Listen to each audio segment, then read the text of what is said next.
வணக்கம் நண்பர்களே, இன்றைக்கி சங்குப்பூ வச்சு டீ பண்ணலாம் வாங்க. சங்குப்பூவில் நல்ல மருத்துவ குணம் இருக்குது. வாங்க சங்குப்பூவை பறிச்செடுக்கலாம்.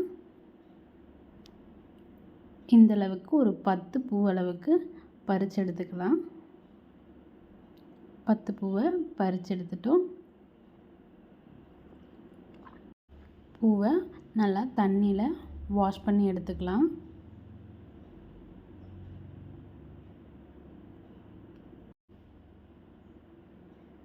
வாஷ் பண்ண சங்குப்பூவை கொதிக்கிற தண்ணியில் போட்டுக்கலாம்.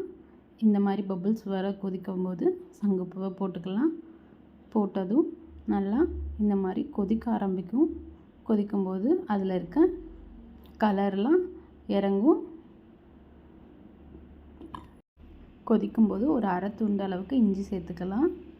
சேர்த்துட்டு நல்லா கொதித்து வரட்டும். இந்தளவுக்கு நல்லா கொதித்ததுக்கப்புறமா ஸ்டவ்வை ஆஃப் பண்ணிக்கலாம். ஆஃப் பண்ணி ஒரு டம்ளரில் எடுத்துக்கலாம்.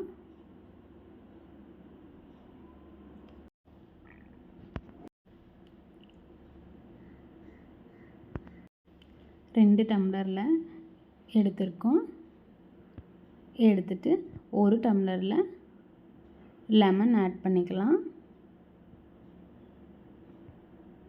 லெமன் ஆட் பண்ணதும் கலர் சேஞ்ச் ஆகும். லெமன் ஆட் பண்ணிக்கலாம். இன்னொரு டம்ளர் 2 டம்ளர்லேயும் தேனை சேர்த்துக்கலாம்.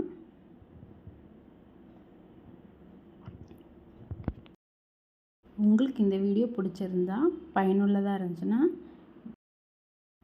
லைக் அண்ட் சப்ஸ்கிரைப் பண்ணிக்கோங்க, ஷேர் பண்ணிக்கோங்க. தேங்க்யூ ஃபார் வாட்சிங்.